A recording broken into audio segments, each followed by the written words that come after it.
Hi hello നമസ്കാരം അസ്സലാമു അലൈക്കും വെൽക്കം ബാക്ക് ടു അഫ്സാസ് വേൾഡ്. ഇന്നത്തെ എൻ്റെ വീഡിയോയിൽ നല്ല പുള്ളിയുള്ള നാരങ്ങ, ഓറഞ്ച്, മൊസമ്പി ഇങ്ങനെയുള്ള ജ്യൂസൊക്കെ അടിക്കാൻ പറ്റിയ ഈ ഒരു ഫ്രൂട്ട് എങ്ങനെയാണ് ചീഞ്ഞൊന്നും പോകാതെ മാസങ്ങളോളം സൂക്ഷിച്ചു വെക്കുക എന്നുള്ളതാണ് ഇന്നത്തെ എൻ്റെ വീഡിയോ. ഇതാണ് നമ്മുടെ സീക്രട്ട് ഇൻഗ്രീഡിയൻറ്റ്. ഈ ഒരു പൊടി ഉപയോഗിച്ചിട്ടുണ്ടെങ്കിൽ നമുക്ക് മൊസമ്പി എത്ര കാലം വേണമെങ്കിലും നമുക്ക് സൂക്ഷിച്ചു വെക്കാനും കഴിയും, അതുപോലെ കൊതി തോന്നുമ്പോഴൊക്കെ നമുക്കെടുത്ത് കഴിക്കാനും കഴിയും കേട്ടോ. അപ്പോൾ ഇതെന്താണ്, എങ്ങനെയാണ് ഇതൊക്കെ ചെയ്യുന്നതെന്നുള്ളത് കൂടി നമുക്ക് കണ്ടു നോക്കാം. വീഡിയോ സ്കിപ്പ് ചെയ്യാതെ മുഴുവനായിട്ടൊന്ന് കണ്ടു നോക്കുക. എല്ലാവർക്കും ഉപകാരപ്പെടുന്ന ഒന്ന് തന്നെയാണ്. ഒട്ടും തന്നെ സമയം കളയേണ്ട, നമുക്ക് വീഡിയോയിലേക്ക് പോകാം.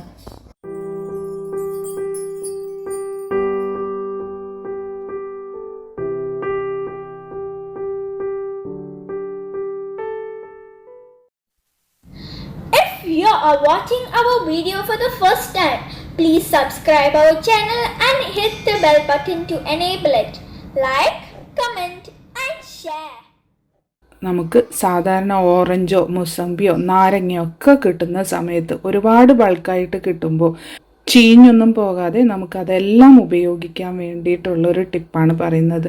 ഇതിപ്പോൾ പ്രത്യേകിച്ച് നല്ല കടും പുളിയുള്ള മൊസമ്പിയോ ഓറഞ്ചോ ഒക്കെ ആണെന്നുണ്ടെങ്കിൽ വളരെ ബുദ്ധിമുട്ടാണ്. നമ്മൾ എന്ത് ചെയ്യും എന്നറിയാതെ കുഴഞ്ഞു പോകുന്ന സമയങ്ങൾ ഉണ്ടാവാറുണ്ട്. അപ്പോൾ ആ സമയത്ത് നമുക്ക് ചെയ്യാൻ പറ്റിയ ഒരു നല്ല കിടിലൻ ടിപ്പാണ് പറയുന്നത് കേട്ടോ. പ്രത്യേകിച്ച് നോമ്പ് കാലം അല്ലെങ്കിൽ സമ്മർ ടൈമൊക്കെ വരുന്ന സമയത്ത് ഇതുപോലെ ചെയ്തു വെക്കുകയാണെന്നുണ്ടെങ്കിൽ ഉണ്ടല്ലോ, നമുക്ക് കൊതി തീരുവോളം നമുക്ക് അത് കഴിക്കാനായിട്ട് പറ്റുന്നതാണ് കേട്ടോ. അപ്പോൾ എൻ്റെ കയ്യിൽ കുറച്ച് മൊസമ്പി ഉണ്ട്. ഇതാണെങ്കിലോ നല്ല പുളിയാണ് കേട്ടോ, നല്ല പുളിയാണ്. അപ്പോൾ അത് ഇഷ്ടമുള്ളവർക്ക് പോലും അത് തിന്നാൻ പറ്റാതെ ഇരിക്കുന്ന ആ ഒരു സാഹചര്യത്തിൽ ഇങ്ങനെ ചെയ്ത് വെച്ചിട്ടുണ്ടെങ്കിൽ നമുക്ക് വേണ്ടുവോളം അത് തിന്നാനായിട്ട് പറ്റും. അപ്പോൾ ഇത് ഏകദേശം ഒരു 10-20 മൊസമ്പിയുടെ അടുത്തുണ്ട് എൻ്റെ കയ്യിൽ. അപ്പോൾ ഇനി ആദ്യം തന്നെ ചെയ്യേണ്ടത് ഇത് നമുക്ക് കട്ട് ചെയ്തിട്ട് അതിൻ്റെ ജ്യൂസ് എടുക്കുകയാണ് വേണ്ടത്. അപ്പോൾ ഇതാ ഞാൻ എല്ലാം നാരങ്ങയും കട്ട് ചെയ്തിട്ട് വട്ടത്തിലായിട്ട് മുറിച്ച് ഞാൻ വെച്ചിട്ടുണ്ട്. ഇനി നമുക്ക് അതിൽ നിന്ന് ജ്യൂസ് പിഴിഞ്ഞെടുക്കുകയാണ് വേണ്ടത്. പിഴിഞ്ഞ് തന്നെ എടുക്കുക. ജ്യൂസറിൽ ഇട്ടിട്ട് നമ്മൾ അടിച്ചെടുക്കുകയാണെന്നുണ്ടെങ്കിൽ അത് കുരുവൊക്കെ പെടാൻ ചാൻസ് ഉണ്ട്.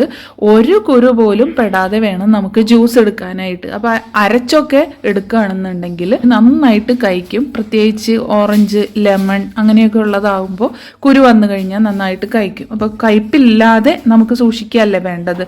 ഞാനിപ്പോൾ ഇവിടെ യൂസ് ചെയ്യുന്നത് ഇതാ കണ്ടോ, ഈ സ്ക്യൂസർ വെച്ചിട്ടാണ് ഞാൻ ഓരോ മൊസമ്പിയും പിഴിഞ്ഞ് അതിൻ്റെ നീരെടുക്കുന്നത് കേട്ടോ. അപ്പോൾ നിങ്ങൾക്ക് ഈ ഒരു സാധനം ഇല്ല എന്നുണ്ടെങ്കിൽ കൈകൊണ്ട് തന്നെ പിഴിഞ്ഞ് അതിൻ്റെ ആ ഒരു നീരെടുക്കാവുന്നതാണ്. അപ്പോൾ ഞാൻ ഓരോന്നും ഞാൻ പിഴിഞ്ഞെടുക്കുന്നുണ്ട്.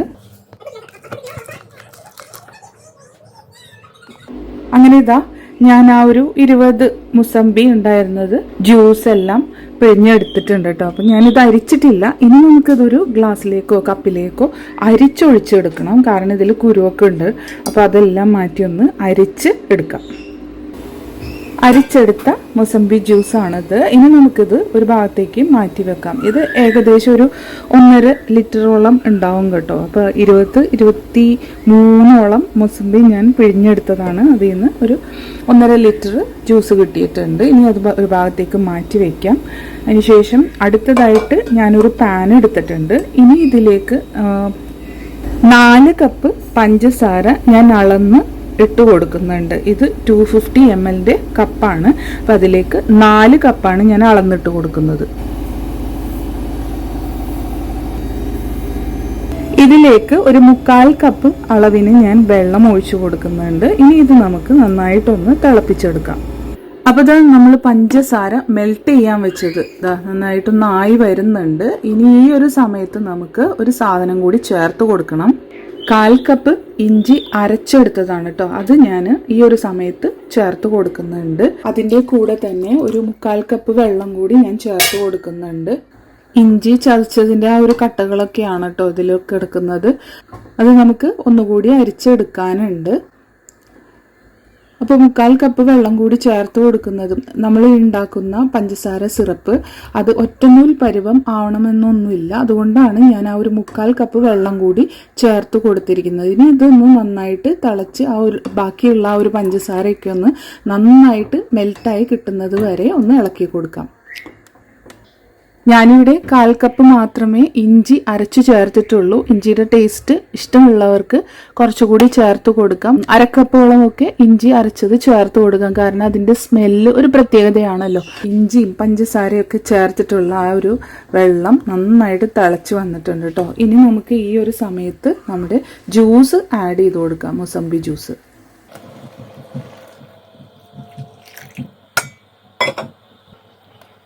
ഇനി ഇതൊന്ന് നന്നായിട്ട് തിളച്ച് വന്നോട്ടെ. നമുക്ക് ആ സമയം കൊണ്ട് ഇതിലേക്ക് ചേർക്കാനുള്ള ആ ഒരു സീക്രട്ട് ഇൻഗ്രീഡിയൻറ്റ് അത് പ്രിപ്പയർ ചെയ്തെടുക്കാം. ഞാൻ ദാ ഇവിടെ ഒരു സ്പൂൺ കണക്കിന് കോൺഫ്ലോർ ആണ് എടുത്തിരിക്കുന്നത്. ഈ ഒരു പൊടിയാണ് നമുക്ക് ജ്യൂസിൽ ചേർത്ത് കൊടുക്കാനുള്ള ആ ഒരു സീക്രട്ട് ഇൻഗ്രീഡിയൻറ്റ്. ഇനി ഇതിലേക്ക് ഒരു 1/4 കപ്പ് അളവിന് വെള്ളം ഒഴിച്ചിട്ട് ഇതൊന്ന് നന്നായിട്ട് ഡൈല്യൂട്ട് ചെയ്തെടുക്കാം. കട്ടകളൊന്നും ഇല്ലാതെ നന്നായിട്ട് ഇളക്കി യോജിപ്പിച്ചിട്ട് ഒരു വെള്ളമായിട്ട് എടുക്കണം. അപ്പോൾ കോൺഫ്ലോർ പെട്ടെന്ന് തന്നെ അലിഞ്ഞ് കിട്ടും. അപ്പോൾ അത് അലിയിച്ചിട്ട് വേണം നമുക്ക് ആ ജ്യൂസിൽ ചേർത്ത് കൊടുക്കാനായിട്ട്. ഇല്ലെങ്കിൽ പെട്ടെന്ന് തന്നെ അത് കട്ട പിടിക്കും. കണ്ടു, നന്നായിട്ട് തന്നെ നമുക്ക് അലിയിച്ച് കിട്ടിയിട്ടുണ്ട്. ഇനി ഈ വെള്ളമാണ് നമുക്ക് ആ ജ്യൂസിലേക്ക് ചേർത്ത് കൊടുക്കേണ്ടത്. അപ്പോൾ ഇത് വെള്ളം തിളച്ച് വരുന്നതിന് മുമ്പായിട്ട് തന്നെ 1/4 കപ്പ് കോൺഫ്ലോർ കലക്കിയത് കൂടി ഞാൻ ചേർത്ത് കൊടുക്കുന്നുണ്ട്. ഇനി ഇത് തീ കൂട്ടി വെക്കുക മാത്രമല്ല, ഇത് കൈ എടുക്കാതെ തന്നെ ഇളക്കിക്കൊണ്ടിരിക്കുകയും ചെയ്യുക. നന്നായിട്ട് തിളച്ച് വരുമ്പോൾ തീ ഓഫ് ചെയ്തിടാം. നമ്മുടെ ജ്യൂസ് നന്നായിട്ട് തന്നെ തിളച്ച് വന്നിട്ടുണ്ട് കേട്ടോ. ഒരു 2 മിനിറ്റ് നമുക്ക് ഇതുപോലെ ഇളക്കി കൊടുക്കുമ്പോൾ തന്നെ അത് തിളച്ച് വരുന്നതാണ് കേട്ടോ. ഇനി നമുക്ക് അതൊന്ന് ഓഫ് ചെയ്തിടാം. നമ്മുടെ ഈ ഒരു പ്രോസസ്സ് കഴിഞ്ഞു. ഇനി ഓഫ് ചെയ്തിടാം. ഇനി ഇത് നന്നായിട്ട് ചൂടാറാൻ വേണ്ടിയിട്ട് വെയിറ്റ് ചെയ്യാണ് വേണ്ടത്. അപ്പോൾ ഞാൻ തീ ഓഫ് ചെയ്യുന്നുണ്ട്. കോൺഫ്ലോർ ചേർക്കുന്നത് മൂലം നമുക്ക് ആ ഒരു വെള്ളത്തിന് കുറച്ച് കൊഴുപ്പ് കിട്ടുന്നതാണ്. ഒരുപാട് കൂടി പോകരുത്, കാരണം അത് തിക്കായി കഴിഞ്ഞിട്ടുണ്ടെങ്കിൽ നമുക്ക് ആ ഒരു സ്ക്വാഷിന്റെ കൺസിസ്റ്റൻസി കിട്ടത്തില്ല. അപ്പോൾ ഇതൊരു കറക്റ്റ് ആയിട്ടുള്ളൊരു പാകത്തിനാണ്. ഇനി ഇത് ചൂടാറി കഴിയുമ്പോൾ ഒന്നുകൂടി ഒന്ന് തിക്കാവുന്നതാണ്. എന്നാൽ ഒരുപാട് തിക്കായി കഴിഞ്ഞിട്ടുണ്ടെങ്കിൽ അത് ശരിയാവുകയില്ല കേട്ടോ. അപ്പോൾ ഞാൻ ഈ പറഞ്ഞ അളവിനൊക്കെ ആ ഒരു സ്പൂൺ കണക്കിന് കോൺഫ്ലോർ തന്നെ ധാരാളമാണ്. ഇപ്പോൾ നല്ലൊരു സ്മെല്ലൊക്കെയാണ് വരുന്നത്. മുസംബിയുടെ ആയാലും അതിൽ ചേർത്തിരിക്കുന്ന ആ ഒരു ഇഞ്ചിയുടെയൊക്കെ, ഇഞ്ചി പേസ്റ്റിൻ്റെയൊക്കെ ആ ഒരു സ്മെല്ലുണ്ടല്ലോ, നല്ലൊരു സ്മെല്ലാണ് കേട്ടോ വരുന്നത്. ഞാനിത് ഓഫ് ചെയ്തിട്ടിട്ടുണ്ട്. ഇനി ഇത് ചൂടാറാൻ വേണ്ടിയിട്ട് വെയിറ്റ് ചെയ്യാം. അപ്പോൾ ഇതാ നമ്മുടെ പുളിയൻ മുസംബി കൊണ്ടുള്ള നല്ലൊരു കിഡിലൻ സ്ക്വാഷ് ഞാനിവിടെ റെഡിയാക്കിയിട്ടുണ്ട്. നേരത്തെ ഞാൻ പറഞ്ഞിരുന്നു ചൂടാറാൻ വേണ്ടിയിട്ട് വെയിറ്റ് ചെയ്യുകയാണെന്ന്. അപ്പോൾ ഞാൻ ചൂടാറുന്നതിന് മുമ്പ് തന്നെ ഞാനൊന്ന് അരിച്ച് മറ്റൊരു പാത്രത്തിലേക്ക് ആക്കി കേട്ടോ. ഈ ഒരു പാത്രത്തിലിരുന്നാണ് അതിൻ്റെ ചൂടൊക്കെ ഒന്ന് ആറി കിട്ടിയിട്ടുണ്ട്. നല്ലപോലെ തണുത്തിട്ടുണ്ട് കേട്ടോ. അപ്പം ഞാനിതൊന്ന് ട്രൈ ചെയ്ത് നോക്കി. നല്ലൊരു കിഡിലൻ ജ്യൂസ് തന്നെയാണ് കേട്ടോ. നമ്മൾ ആ സ്ക്വാഷ് എടുത്തിട്ട് കുറച്ച് വെള്ളത്തിലൊക്കെ ചേർത്ത് നമ്മൾ കുടിച്ച് കഴിയുമ്പോൾ നല്ലൊരു ടേസ്റ്റ് തന്നെയാണ്. ആ പുളിയൊന്നും അറിയുന്നതേ ഇല്ല. അപ്പോൾ ഇത് നമുക്കിനി നല്ലൊരു കുപ്പിയിലേക്ക് മാറ്റി വെക്കുകയാണ് വേണ്ടത്. ഇത് 2 തരത്തിൽ നമുക്ക് സ്റ്റോർ ചെയ്യാം. ഒന്ന് ആഴ്ചകളോളം സൂക്ഷിക്കാൻ വേണ്ടിയിട്ടുള്ളത്, അല്ല ഇനി കൂടുതൽ നാൾ നമുക്ക് സൂക്ഷിക്കണം എന്നുണ്ടെങ്കിൽ അതിനുള്ള ടിപ്പും ഞാനിവിടെ ഷെയർ ചെയ്യുന്നുണ്ട്. അപ്പോൾ ഇത് ഞാൻ ഒരു കുപ്പിയിലേക്ക് മാറ്റി കൊടുക്കുന്നുണ്ട്. ഒരു ഗ്ലാസ് കുപ്പി തന്നെയാണ് കേട്ടോ ഞാൻ എടുത്തിരിക്കുന്നത്. അപ്പോൾ ഇതാ ഞാൻ കുപ്പിയിലേക്ക് ഒഴിച്ചു കൊടുക്കുന്നുണ്ട്. അപ്പോൾ സൂക്ഷിച്ച് തന്നെ ഒഴിച്ചു കൊടുക്കുക. ഇതിൻ്റെ ഒരു തിക്നെസ് കണ്ടില്ലേ, നമ്മൾ ആ ഒരു കോൺഫ്ലോറൊക്കെ ചേർത്തത് കൊണ്ട് തന്നെ നല്ലൊരു തിക്നെസ് കിട്ടിയിട്ടുണ്ട്. എന്നാൽ കുറുകി പോയിട്ടുമില്ല. നമ്മൾ ഫ്രൂട്ടിയുടെയൊക്കെ ഒരു കൺസിസ്റ്റൻസി ഇല്ലേ, ആ ഒരു രീതിയിൽ നമുക്ക് കിട്ടിയിട്ടുണ്ട് കേട്ടോ. അപ്പോൾ യാതൊരു പ്രിസർവേറ്റീവ്സും ചേർക്കാതെ തന്നെ നമുക്ക് ഹെൽത്തി ആയിട്ടുള്ള ഒരു സ്ക്വാഷ് വീട്ടിൽ റെഡിയാക്കി എടുക്കാനായിട്ട് പറ്റും. അപ്പോൾ ഇനി പുളിയുള്ള ഓറഞ്ചും മുസമ്പിയും നാരങ്ങയൊക്കെ കടയിൽ നിന്നൊക്കെ കിട്ടുന്ന സമയത്ത് അത് വെറുതെ കളയണ്ട. ഇതുപോലെ ഒന്ന് ഉണ്ടാക്കി വെക്കുകയാണെന്നുണ്ടെങ്കിൽ ചൂട് സമയത്തൊക്കെ നമുക്ക് കൊതി തീരുവോളം നമുക്ക് ഒരു റിഫ്രഷിങ് ഡ്രിങ്ക് ആയിട്ട് മൊജിറ്റോ ഉണ്ടാക്കിയോ അല്ലെങ്കിൽ ഇതിലേക്ക് കുറച്ച് വെള്ളമൊക്കെ ആഡ് ചെയ്ത് ഐസൊക്കെ ഇട്ട് തണുപ്പിച്ച് കുടിക്കുകയോ ഒക്കെ ചെയ്യാവുന്നതാണ്. കുറച്ച് സോഡയും കൂടിയൊക്കെ ആഡ് ചെയ്യുമ്പോൾ അത് വേറെ ഒരു ലെവൽ ടേസ്റ്റ് ആയിരിക്കുള്ളൂ. അപ്പോൾ എല്ലാവരും ഇതൊന്ന് ട്രൈ ചെയ്യുക കേട്ടോ. പ്രത്യേകിച്ച് നോമ്പ് കാലമൊക്കെ വരികയാണ്. അപ്പോൾ നോമ്പ് സമയത്തൊക്കെ 30 ദിവസവും കുടിക്കാനായിട്ട് നമുക്ക് ഈ ഒരു ജ്യൂസ് തന്നെ മതിയാകും. നല്ല പുളിയുള്ള മുസംബി സ്റ്റോർ ചെയ്യുന്ന ഒരു ടൈപ്പ് ഞാൻ കാണിച്ചു. ഇനി അടുത്ത മെത്തേഡ് കൂടി കാണിച്ചു തരാം. അടുത്തതായിട്ട് സ്റ്റോർ ചെയ്യുന്നത് ഐസ് ക്യൂബ്സ് ആയിട്ടാണ്. അപ്പോൾ നമുക്ക് വർഷങ്ങളോളം നമുക്ക് കേടുകൂടാതെ തന്നെ നമുക്ക് ഐസ് ക്യൂബ്സ് സ്റ്റോർ ചെയ്ത് വെക്കാനായിട്ട് പറ്റും, കേടാകത്തൊന്നുമില്ല. അപ്പോൾ നേരത്തെ തയ്യാറാക്കിയ ആ ഒരു സ്ക്വാഷ് തന്നെ ഞാൻ ഓരോന്നിലായിട്ടും ഒഴിച്ചു കൊടുക്കുന്നുണ്ട്. ഇങ്ങനെ നമുക്ക് ഒരു 2-3 മണിക്കൂർ കൊണ്ട് തന്നെ ഫ്രീസ് ചെയ്തെടുക്കാനായിട്ട് പറ്റും. ഈ ഐസ് ക്യൂബ്സ് നമ്മൾ യൂസ് ചെയ്യുന്നത് ബെസ്റ്റ് മൊജിറ്റോസിൽ യൂസ് ചെയ്യാനാണ്. കുറച്ച് സോഡ വാട്ടറും പുതിന ലീഫും ഒക്കെ ഇട്ട് ഈ ഒരു ഐസ് ക്യൂബ്സ് 1-2 ഒക്കെ ഇട്ടിട്ട് നന്നായിട്ട് തണുപ്പിച്ചൊന്ന് കുടിക്കുകയാണെന്നുണ്ടെങ്കിൽ നല്ല റിഫ്രഷിങ് ആയിരിക്കും.